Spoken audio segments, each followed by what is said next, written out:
MotorWeek is made possible by Rock Auto, Tire Rack, and 3M.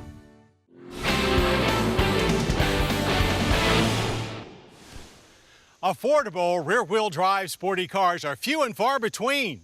Just ask the many drifters out there desperately seeking old Nissan 240SXs and twin-cam Corollas to do their thing. Well, this year that all changed with the Toyota-Subaru joint venture that came to life as the Scion FRS and the Subaru BRZ. Now, we loved the manual trans FRS when we put it through its paces a few months back. Now we turn our attention to a BRZ with an automatic. So let's see if a change in gearbox changes our opinions.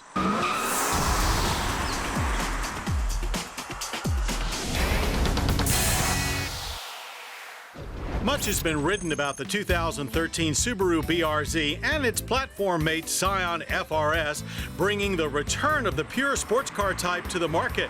So it may seem odd that we chose an automatic-equipped BRZ for our test. We did so for two reasons. One, we wanted to make our BRZ test as different as possible from the FRS manual we recently tested and loved. And second, automatic gearboxes are far more popular than manuals, even in sports cars. For those living under a rock and not familiar with the BRZ FRS, they are 2+2 sporty coupes that we classify as sports cars, not performance cars. To us, performance cars are all about big horsepower and high-tech wizardry, while sports cars are about being nimble and doing a lot with a little.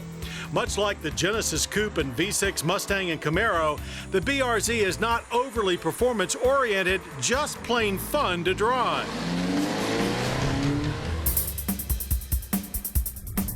Decent power and a light body means a sports car feels quicker than you are expecting, but not necessarily overly quick off the line, as the automatic BRZ will not launch at a high RPM. It took us 7.7 seconds to hit 60 miles per hour. That's a second and a half off the manual's pace. Sport mode does quicken up the shifts from the 6-speed geared automatic a tad, but they could still be quicker.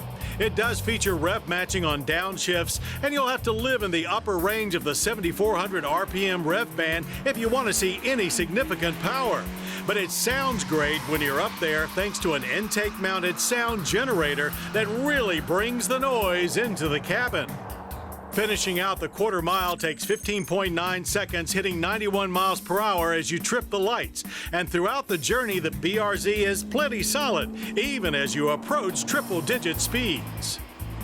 The familiar Subaru-style 200 horsepower boxer engine uses both port and direct injection to twist up 151 pound-feet of torque. Just enough to push the BRZ through the cones in a very tight manner, feeling better the harder you push it.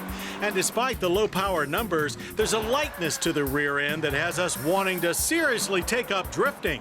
Steering is super direct, very quick, and gives you great feedback. And much like the FRS, it's all about great balance. Brakes are not quite as stellar as fade started creeping in after only a few runs. ABS panic stops averaged at just okay 128 feet. We expected better from only 2,800 pounds.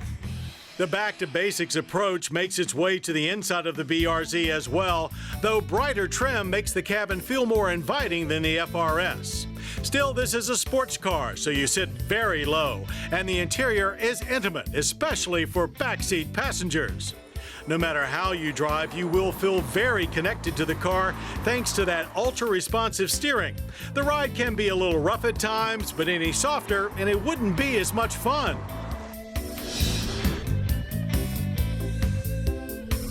Styling differs little from the FRS, with the biggest difference being the front fascia, side badging, and rear wing. Even the wheels are the same. Government fuel economy ratings are good at 25 city, 34 highway, and 28 combined. But oddly enough, it requires premium fuel. Still, we managed a good 31.5 miles per gallon in mixed driving. But the best part of all about the BRZ is the price, starting at just $26,265. That's about $1,000 more than the FRS, but the BRZ is better equipped with navigation standard. The automatic adds $1,100 more. So how do we like the automatic BRZ compared to the manual FRS? Well, quite simply, we like the manual better, as it really brings out the best in this lightweight, fun chassis. But for many weekend warriors, the automatic might be just the thing that helps them get through weekday chores en route to their favorite weekend track or switchbacks. But no matter which tranny you pick, there's a lot to love about the 2013 Subaru BRZ, and we do.